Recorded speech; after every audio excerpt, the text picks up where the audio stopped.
If people are looking on Google or trying to find information on sample sales there, they are great potential customers or subscribers. Daily Candy doesn't limit its advertising to Google search results. It also advertises on myriad websites that have partnered with Google in a program called AdSense. Website owners receive a fee for hosting the ads. In this case, Google searches for the words sample sale on participating websites and inserts Daily Candy's ad. It could be a website about sample sales or an article about sample sales or an article about food or restaurants or fashion. And they're reading about the latest trends or styles that are going on in New York or Milan or Paris. AdSense has been a boon to website owners and advertisers alike. It's been hugely successful. I think it, at this point, accounts for a third of Google's revenues. And it's actually a revolutionary product because what it has done is that it's enabled the millions of bloggers that are out in cyberspace now to actually get paid for having a popular site. When Brin and Page started Google, they had no idea how they would make money. Thanks to pay-per-click advertising, they no longer worry about that. Google turned its first profit in 2001, and it's been onwards and upwards ever since. The popularity of Google's pay-per-click advertising created a whole new set of challenges for Messrs. Brin and Page. Online businesses, fighting for a spot among the top search results, began looking for a competitive edge. The competition to be in the top 5 search results is intense.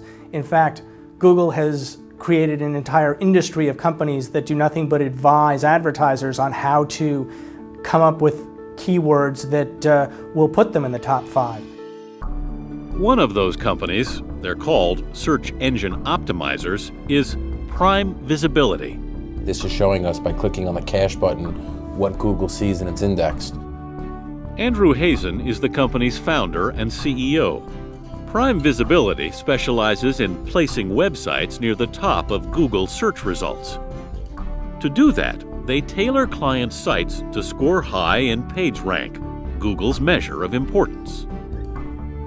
Google is infamous for its PageRank, and they'll show you on a scale of 0 to 10 what the website's PageRank is. A top-secret formula, PageRank reportedly contains more than 500 million variables. In this PhD paper, Page and Brin revealed that the most important variable is links from other websites. Search engine optimizers make sure their client sites have plenty of those. Optimizers have figured out numerous other PageRank variables as well.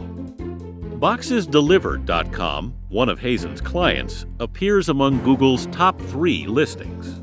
BoxesDelivered.com is a website that helps people on the move.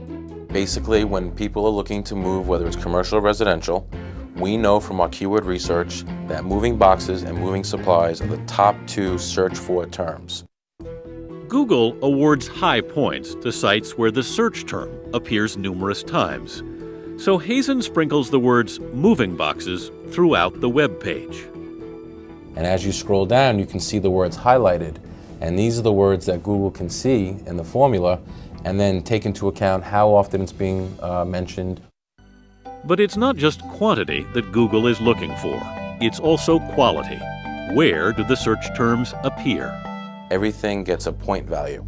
So a title tag, which is the name of the actual page, can get a scale of 1 to 10. It might be worth an 8 or a 9. The actual page content can be worth a 9. Just having regular text is not as advantageous as having text in bold or in actual clickable links. Hazen also increased the number of clickable links pointing at boxes delivered from other websites. The original Boxes Delivered site had only 6 or 9. Hazen increased the number to 90. So with BoxesDelivered.com, we may look for a website, for example, that has a change of address service. And we would put up a link on the Boxes Delivered website first, and then contact them and say to them in an email, we've already linked to you. You can see by clicking here. Please be good enough to link back to us. Prime Visibility's clients include Lauren Hutton's Good Stuff, Tourneau, and Wells Fargo Century. Website optimization is now an essential part of doing business on the Internet. It creates an ecology of competition that drives innovation. It also drives relevance in terms of, the best sites that might possibly be the answer to a particular search are optimized to the top. But unscrupulous operators can also use it to drive their websites to the top.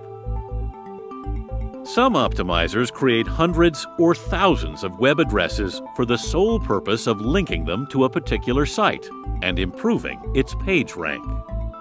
PageRank works on a voting factor, so they build their own artificial PageRank, their own popularity by building all these fake domains. I know an optimization company that employs 50 translators that go out and translate pages just so that Google will index all these alternative translations. Some optimizers have gone so far as to set up special algorithm crack teams, reminiscent of US and British World War II code breakers. And they study Google from the standpoint of programming. They will download page after page after page, search after search after search on Google to try and determine how Google is ranking pages. It's a constant battle that is a little bit like the old Soviet-US arms race. Every time one side gets a new technology, the other side tries to come up with a new counter-technology. Efforts to beat Google's ranking system are a huge problem for Brin and Page because they threaten what has set Google apart from all the other search engines, the relevancy of its results.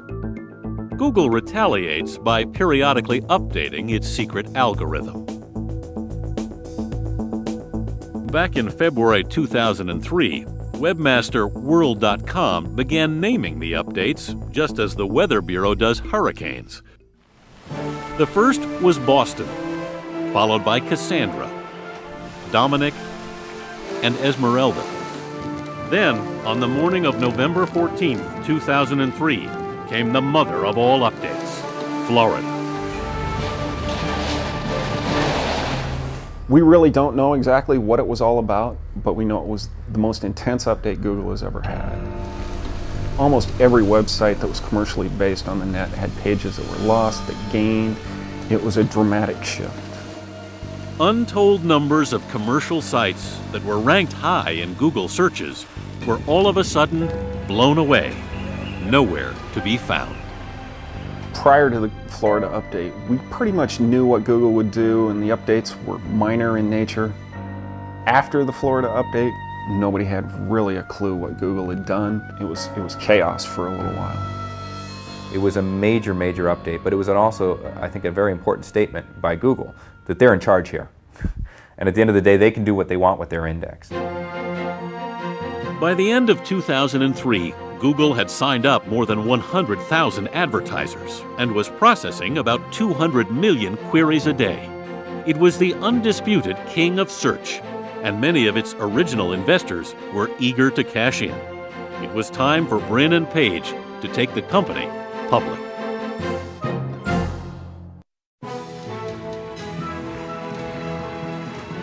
2004 was a watershed year for Google, the year Brin and Page took the company public, and the year that powerhouse Microsoft officially launched its own search engine. In their letter to prospective stockholders, Brin and Page cautioned that Google would not be a conventional company. Their goal, they said, was to make Google an institution that makes the world a better place.